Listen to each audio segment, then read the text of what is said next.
Dum. How you doing? Bobby Dirkens here. Hey, good to see you here. Clemson played NC State tonight. Don't know if you heard about that. They were a 6.5 point favorite. They win the ball game 30-20. Ended up giving up a touchdown to the last minute. It was actually about 30-13. NC State couldn't run the ball if you put a gun to their unmentionables. Oh, so congratulations to Clemson winning the ball game. They're now what, 4-0? Is it 4-0? 5-0. They are 5-0 right now. 5-0. So congratulations to Clemson. Clemson did a good job. Let me tell you what the difference is, and I'm going to tell you what bothers me. So y'all just stick with me here for a second. A couple of mornings ago, Bobby Dirkens Jr., my 6-year-old, woke me up. And it was about 5 a.m. Couldn't sleep, blah, blah, blah. Woke up, went downstairs, turned on the college football. Now, I knew what, it was a college football preview of the weekend and everything. I knew what I was in for, okay? When you're paying people to say certain things, you're only going to get what they're paid to say. Does that make sense? If I can get it, you can get it. Trust me. Not one person talked about the injuries in Clemson secondary. Nobody talked about Sheridan Jones was gone. McCuba was gone. Malcolm Green was gone. Nobody wanted to talk about that. It was like, these Jaden Lucas has got... Jaden Lucas was playing at Malden High School about 12 months ago. All right? So even though he was a 5-star, 4-star recruit, the truth is, Jaden Lucas is not a starter for Clemson. But nobody, listen to me, who is paid to survey college football, they're in suits and ties and all this bunch of good crap, none of them mentioned that Clemson had injuries. And if they did, it was kind of like passively. There's an injury or two. But, and they talked about that deal. Now, it was said before the game that Sheridan Jones was going to play. Sheridan Jones did not play, so that was wrong. McCuba got ejected. We all know that. I hate a lot of these ejection calls, even if it goes in our favor. I hate it. I just, unless you're just downright using your helmet you can tell they're trying to punish somebody. I'm just sick of these calls. It's just ridiculous. We benefited from it tonight, blah, blah, blah, blah. I'm just saying I just don't like it. But anyway, but nobody talked about it in this game. Brian Brzee did not play tonight. And I don't know what the reason was. Some people said kidney stones. Other people said other reasons, everything. Look, he just lost his sister. If the guy wanted to call it quits for the rest of the year, I don't blame him. All right? I'd fight somebody in a parking lot over that one, But I want you to realize that at the end of the day, the team that Wake Forest played actually had more manpower behind it than the team that NC State played. You go, what do you mean, Bobby? Let me explain it to you like you're an idiot. Brzee didn't play. McCuba got ejected. So that was done. All right. So mainly Brzee didn't play. Okay. So my point in all of that is NC State actually played a little easier defense than Wake Forest did. I mean, I'm just saying. Glad the Tigers won the ball game. There was some really questionable calls throughout the evening. The pass interference in the first half, that was tick-tacky. I was just... Let me tell you this, and I hate to tell you this, even if it happens to us. Just because a defender touches a wide receiver does not mean that it's pass interference. And I'm going to say something that's going to tick you off. I know it's going to tick you off, but I'm used to doing this, so I'll sleep just well tonight. I got me one of them really good pillows, so I could probably shoot somebody. That pillow's so comfortable, I could sleep with, good, real good, no matter what. But what I'm saying here is, if I know that if a cornerback turns their head around and looks back at the football, they go, "Oh, it ain't pass interference." We all know that's stupid, don't we? I know it's a rule. I'm talking about, but don't we all know that's stupid? Just because you make something a rule doesn't mean it's a good idea. Can I get an amen here? So my point in all of this is, just because someone turns their head around doesn't mean that they're actually making a play on the ball. It's just a loophole to the rule. Like, duh. And so with that said, that pass interference in the first half sucked. I'd be embarrassed to make that call. But if you ask the individual who made that call and the officiating team, they're like, "That was by the book, Don." Yeah, until somebody comes along and tells you what the rule, that they make a change on the rule, and you're just out there, all you're doing is implementing the rule and what somebody taught you. But at the end of the day, that doesn't mean it's good for the sport. So that's the big deal. The roughing the passer there towards the end, that sucked. I'm going to go ahead and tell y'all right now, football is meant to be barbaric. Barbaric. I know there's some plays we can get rid of just because we don't want anybody sitting in wheelchairs eating yogurt the rest of their life. But I'm just telling you that I am getting sick and tired of more and more things becoming sissified. I know there's some people out there who's like, and they'll private message me and they'll tell me, Bobby, I know who you are, and I really like this, that, and the other, but I wish you wouldn't say, no, it's sissified. You know what a sissy is? It's a guy who acts like a woman.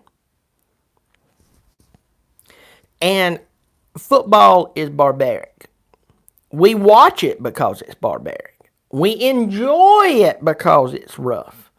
I don't want to see a bunch of people out there line up on the line and they start going at each other like this, like, "Oh, stop it. Stop it. Oh, Lord, you're going to hurt me. Stop it. I could blood clot. Stop." I don't want to see that.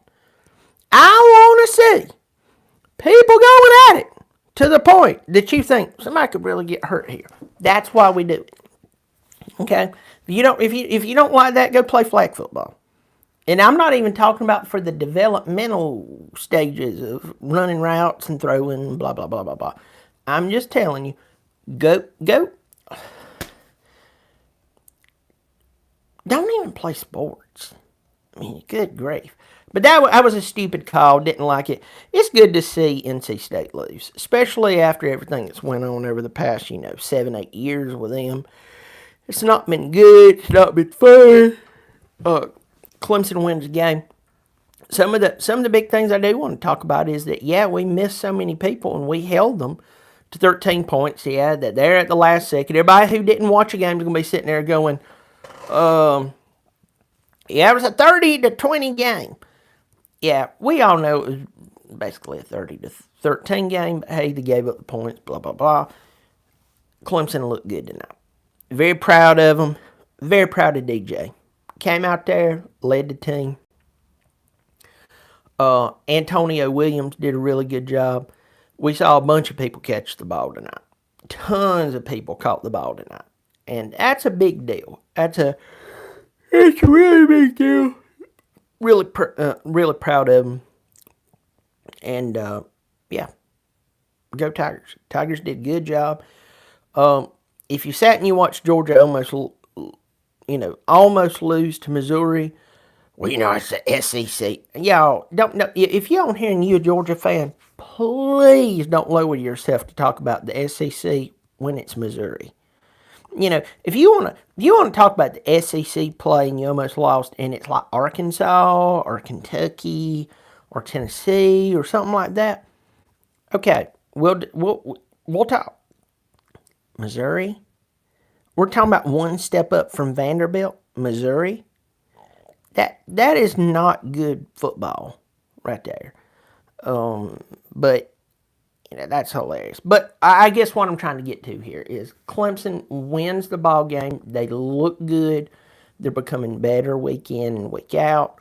Can you imagine what would have happened tonight had we actually been completely healthy across the board? Receive plays, had Makuba, Sheridan Jones, and Malcolm Green at the same time. Can you imagine what old Dave would have had to deal with?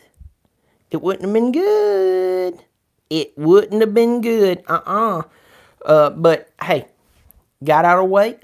We got it out of NC State 5-0.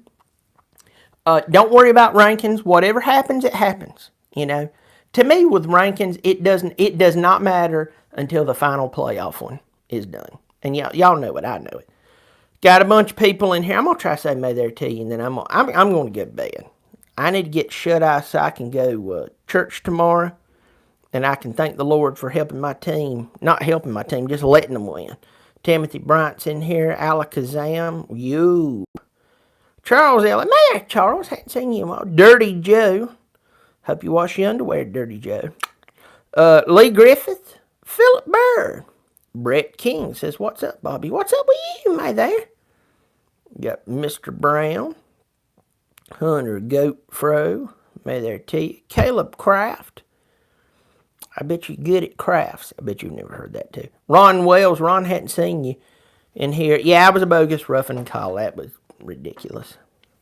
It was like if his mama was out there protecting him. Flag. You hit my boy. 15-yard penalty. How's that work, Jessica? It was ridiculous. Bible Belt Beauties. Got Scott Johnson in here. May there to you says, may there to Benny Rigney for me. Benny Rigney. Don't know who Benny is, but may there, Benny. Good to see you, Benny. Got Tiger Raven in here. Man, Tiger Raven. Michael Hutto. Grafnar. I hadn't seen you in here a while. Grafnar, did you go to jail? Hope not. Smoking on the Wolf Pack tonight. You're right, Cedric. Got Parker Henderson. Parker Henderson, I'm going to tell you right now. Good people. Good, sweet, precious people. And he's down there with his brother, Chase Henderson. The Henderson sisters is what I like to call them. Precious people. Hug their neck. Bless their children. Grafnot Church is more important. You right. What's up, Bobby? Thomas Felkel. May there to you, Thomas. We got Kings of the ACC. May there to you. Jonathan Evans. Grafnar, you're right. Not yet, hopefully. Well, listen to me. Here's the deal. We come out of this game unscathed. I'm just telling you. This was the game that everybody was staring at. And here's the deal. Here's the deal. Everybody is still, these people who are paid. Now, I want you to think about this. When you're at your job, maybe you work tomorrow, maybe you're working third shift right now, maybe you're working Monday, all right? I want you to think about this when you're working that job. That no one who is paid good money to talk about football, mention in depth or even made it a big point of view. Took old redneck like me with my Bud Light hat to talk about it. Even mention the major impact, I like to say it makes me sound smart, that missing 3 players in the secondary would have 2 weeks in a row against the top quarterbacks, supposedly, in the conference. I do believe now that DJ is the top quarterback. I'm just going to go ahead and tell you this. He's 5-0. He's the way he's throwing the ball. Consistency is what tells you he's back. All right? Now, come out there and have one good game. You're like, hey, man, he's back. It's like, dude, back off of the Bud Lights, okay? All right? You must have got some Black and Milds that was really, full of something more than the nicotine. He is back. He is the best quarterback in the ACC. He is. He is officially back. I don't him. If I notarize something, I notarize it right now. But nobody is talking about in depth that we're missing 75% of our secondary. Nobody's talking about that. You know why they're not talking about that? Because the SEC is their brand. That's just it. The SEC is the brand. I don't care if the ACC has a network. Have you watched it? It's not really that good. It's real. I mean, it's not that good. I'm sorry, y'all. And no offense to the people who's on there. I'd gladly be paid to be on there. I'll take their money. I've done much worse for much less. But my point is that people who's supposed to know football, they've played the game, they've coached the game, or they spend all their time supposedly analyzing it, none of them is talking about how we're missing 75% of our secondary. Can you imagine if Ohio State or Georgia or Alabama was missing 75% of their secondary? That's all you'd hear. Lord, you'd go to bed. And somehow they'd pipe it into your dreams. Alabama's missing 75% of their secondary. Clemson can do it, and it's like, that Jaden Lucas, he's really got to step it up. And it's like, he's a true freshman who they were probably going to redshirt. Yeah, he was a 5-star. He's very talented. But y'all ain't telling the whole story, which is a whole thing I can't stand with people, is when they don't tell the whole story. Tell the whole story. Tell the whole story than even what Wake Forest did, and they still couldn't come away with a win. I mean, I'm just being honest. Now, we have to look at Wes Goodwin and Mickey Conn and say, hey, y'all came up with a good package. Good. I'm glad to see that you got the boys ready for the game. I'm not taking away from that. But what I'm trying to say to y'all, if you clean the earwax and whatever else might have wandered into your ear canals out, what I'm trying to say here, y'all, is that the suits and ties, as I like to call them, is not talking about this, and it doesn't make sense. It does not make sense. It's the dumbest thing that I've seen since my cousin tried to put fireworks in his nipples and shoot them off for the July 4th celebration. I don't know how you honor America by third-degree burns on your nippies. That's the same sense that I see with all of this. I watched Game Day this morning and can't get that, 2.5 hours back in my life. But my point is, nobody who supposedly knows about football is not harping on the fact that you're missing 75% of your doggone secondary. And then to see what Clemson did tonight, I'm going to tell you right now, it gives you some more encouragement in the coaching. And I'll tell you this, very, very happy with the offensive play calls. I will tell you this, overall, I would like to have seen Clemson. I think they let NC State hang around a little too long, especially in the first half. But hey, it worked itself out. It won the game. But I'm just telling you, when you have the chance to strike and put someone away, you got to put them away, because if they're hanging around, they can get a confidence that's hard to explain. I don't care if you played ball. I don't care if you're talking about the X's and O's and everything. I've just watched football for way too many years. I'm telling you, you let somebody hang around, guess what? They can actually believe they have a chance, and guess what they can also do? They can actually prove it. So you got to be careful with that. You got to put a team away. Put the heel of your foot on their throat, and don't let up. You got to put them out of their misery, because if you let up and it's like, oh, we'll cash in later, that's the greatest formula for an L in the win-loss column. So, all right, Clemson wins ball game. Proud of them. Did a good job. Didn't embarrass the lineage, and they're moving on. And they're going to have a little. They're going to have a little moment here to where they need to continue to work on the basics, then to work on the fundamentals consistently, and continue to gel.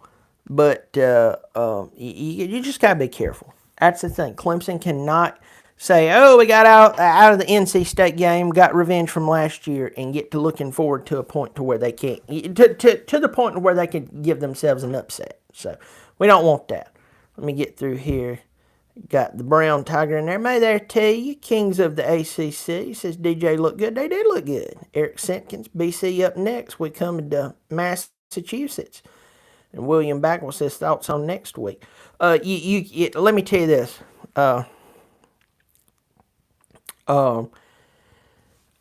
Thoughts on next week? Don't be so caught up that you're 5-0 and just won 2 really important games that you go up, play BC, and lose. Put them away.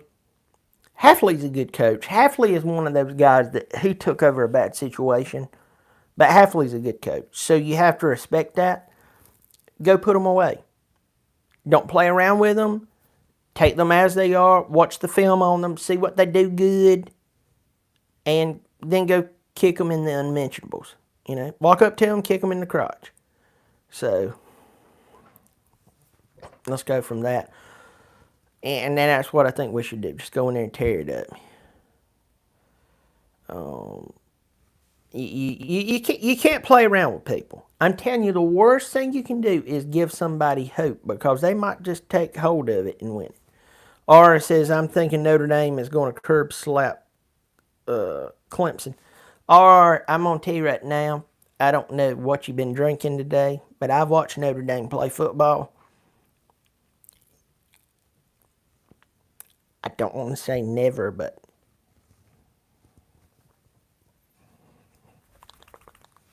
I'd back away from that.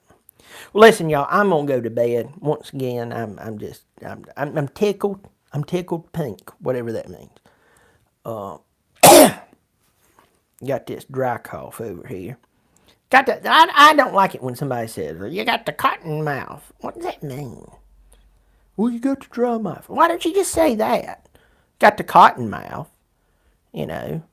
Like whatever I cough up, you could knit a sweater out of. Now, if that was the case, I'd cough all the time. Bobby Dirkens, Made in America.